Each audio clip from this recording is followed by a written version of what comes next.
Hi guys, how's everybody doing? I pray all is well with you and your families. If you're new to my channel, welcome. My name is Nancy and let's get right into it, guys. So if you are one of those persons that are very quick in making a decision, or a very indecisive person, I call it the in-between personality kind of, because on the one hand, you are very indecisive. On the other, you are very quick to decide without even making your research, doing your research, or getting more information. And there you are just making a decision and then regretting that decision later on.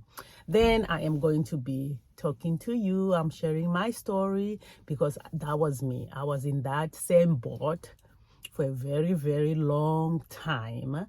I was a very extreme indecisive person, and I was also a very quick, prompt to do kind of decision making person, where I don't even do my research. I just like, okay, let's do this because of pressure, or because I was trying to please people around me.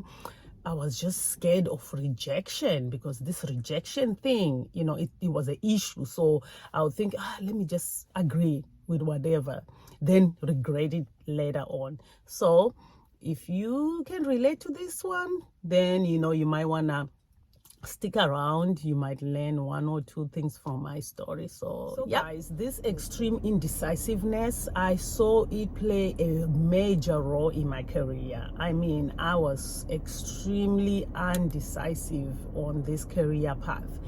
I couldn't figure it out.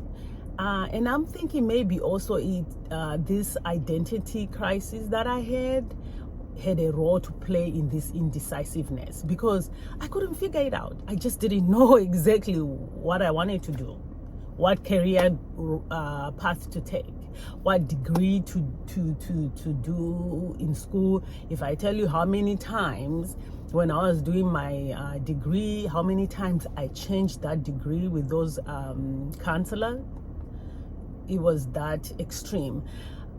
I just couldn't figure it out.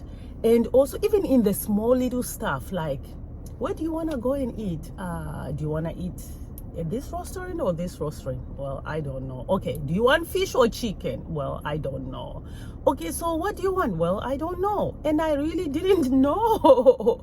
So it was like, what's wrong with you? It's just either chicken or fish. Or, for example, you go to, let's say I want a dress, black or red, I don't know, they all look good. Okay, just choose a dress. Do you want black dress or red dress? I don't know. And then I end up being frustrated, and then I don't even buy.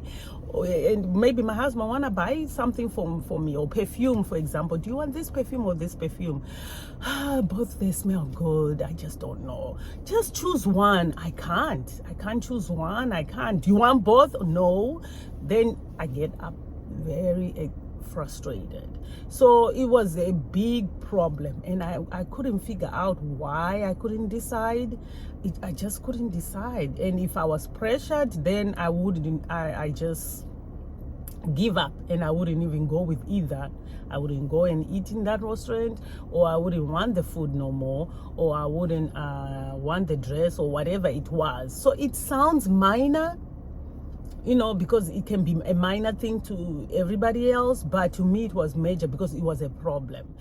So really, guys, if people-pleasing spirit is still working in you, or if people's opinion of you is a big deal, or you are that extreme perfectionist person kind of, then it's going to be really hard to be a decisive person. It's going to be really hard to be authentic you, because you are always going to be blown wherever, east, west, south, north, where the wind blows, there you are. You are always going to be very unstable.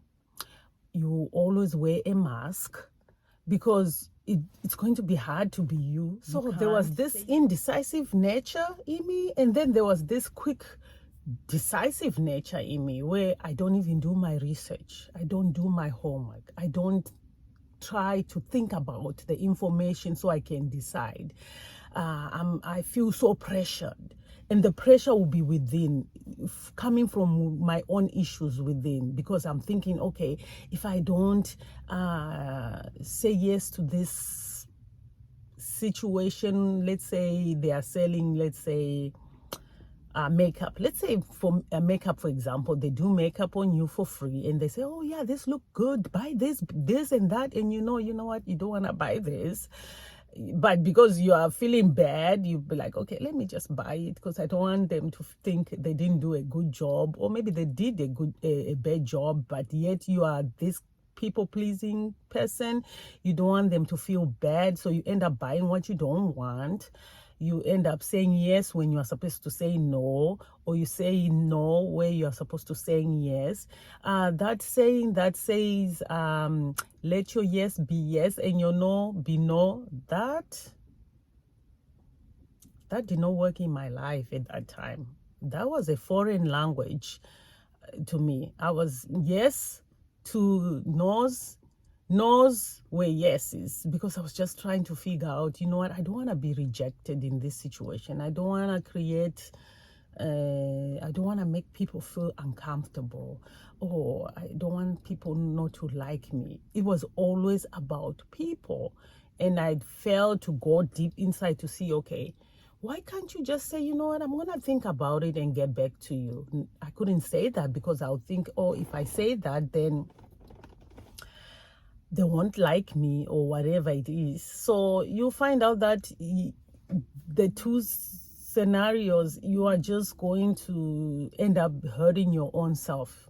You can't decide because you just don't know. There's issues going on, identity and all issues or things like that. And then you make a quick decision that you regret later.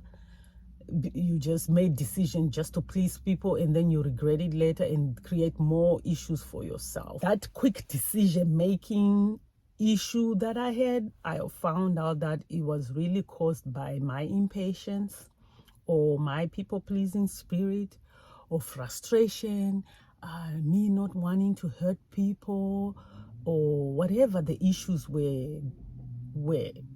Whatever was going inside me, just felt like, okay, if I don't make a decision here, then I'm going to make people not like me, or things like that, you know. So you'd find out that whatever issues that you have, if you don't get healed from those issues, they will just affect also your kids. Like, it got so bad that even my own kids, I remember this one time, maybe I said it in one of my videos, I don't know, when we were just discussing something with my family, and from nowhere, my son asked me, "Mommy, but what do you do exactly?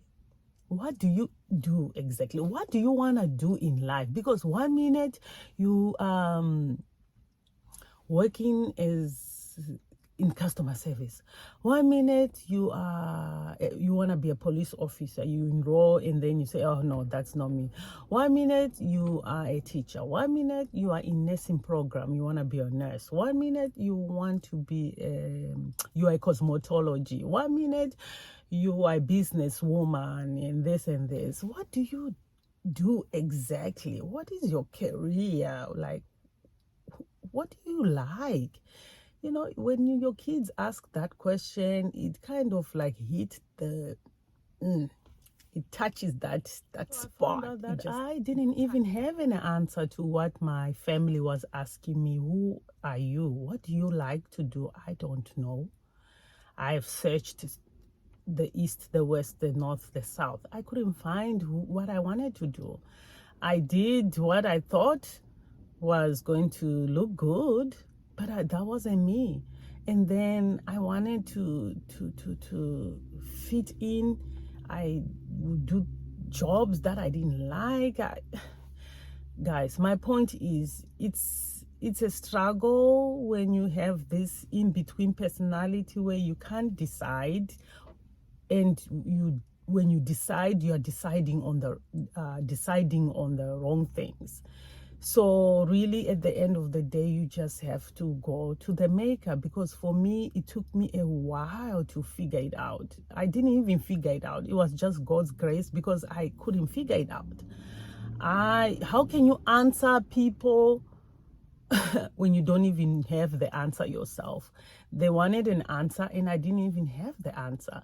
And I was searching for the answer, but maybe I was searching it the wrong way, or I wasn't hearing properly. I'm not sure, because I was very stuck in this indecisive bad decision and indecisive and bad decision thing. So really, when the pressure is too much on you and you still can't decide, or you are making bad decisions all the time, you find out that that pressure that people keep on putting on you, you keep on going to where the wind blows you.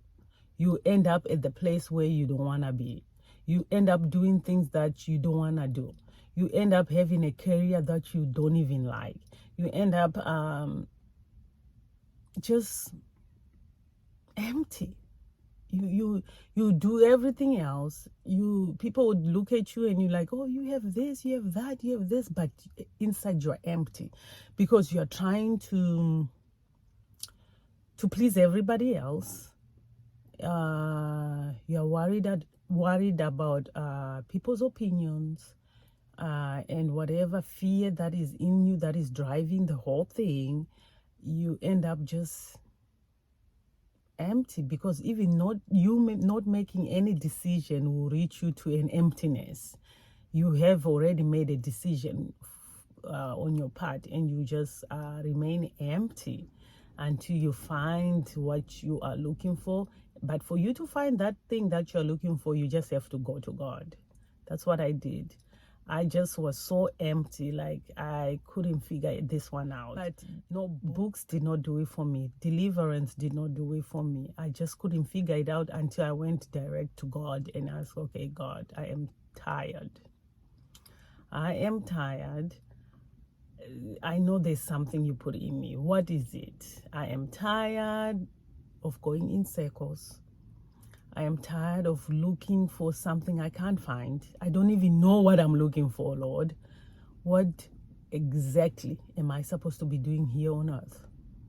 The answer might take a long time to come, but just tarry on there until God gives you that answer you're looking for. Because the feeling of feeling empty, I've been there. It's something that even today, when I think of those moments and those times, it just so emotional. It's just that emotional, like you wanna fit in a society where if they ask you, what do you do, especially when you are somebody who volunteer, or your kids, they are asked, what do your parents do? I'm like, yeah, my dad is this and this, but my mom, I don't know exactly. 1 minute she does this and this. I'm not sure exactly what my mom may do. God. So guys, if you are that person who is so tired of the questions, you are tired of being torn in between those two personalities. 1 minute you are indecisive, another minute you are making bad decisions because you make quick decisions. You are tired of being blown with the wind. You are everywhere. You just tired. Then just go direct to God. Go tarry there until you get your answer. Go to God and just be like that deer that panted on the water until you get your answer. God will give you that answer. Because if you keep on going where the wind blows, you will still feel empty and you won't get that fullness that you are looking for. So you just have to go to him until he feels that emptiness and heal you from whatever the underlying issues are. But as long as you don't take care of those issues that are underneath, then you're going to just remain kind of blind in that area. So I'll say go to God. Let him open your eyes and direct you to the right path, that you need to be. Do your own research about whatever issue you're going through, and just go deeper and see what that thing that is making you afraid. Because for me, it was fear, and I had to really go deeper as to what was that thing that was making me afraid. So once I found out what was making me afraid, you start just doing your research on that thing, and and then you eventually, God will just heal you on that area, and you will see. So once you figure out what is making you afraid of making decisions, or what is making you afraid to tell somebody, you know what, just hold on for a day or a week. I'll get back with you. Let me think about this. Let me think about this situation, and I'll get back to you. That thing behind you saying those words, that stops you from saying those words. What is it that is making you afraid? For me, I found out that it was that rejection. I was afraid of being rejected. I was afraid of, not being liked. There were so many issues behind it. So once I took care of that, not me taking care of, when God started opening my eyes to what the issues were, then I started healing. I was now able to say yes where yes is supposed to be said, where no is supposed to be said no. You start making decisions like that once you are open to the issue, to the problem of the matter. Yeah, guys, it's a journey. So this in-between personality thing was very tough for me, but once God opened my eyes and healing started taking place, and when I started seeing the issues and tackling those issues one at a time, you start opening up, light starts coming in, and before you know it, you are able to make a decision. You are able to make the good decisions now. You are able to take your time. You're not rushed. You don't worry about people no more. You're not concerned about people's opinions about you, because only God can do that. But it's a journey, guys. It's a journey. That's why I always say it's a journey. You just have to be willing to keep on healing and growing, because that's life. You just have to keep on healing and growing. And if you are in the same boat like me, where you are coming from traumatic situation, your journey is different. You have to understand that triggers are always going to be presented to you, so you have to always be willing to work on you and put more effort in your research, put more effort in working on you. So this is it, guys. I hope you got one or two things, but most importantly, just go to God. Go to God. Let him open you up. Tarry on this issue until he give you the answer you are looking for. Okay, until next time, guys, I will see you in my next video. You have a blessed, wonderful week. Thank you. Bye.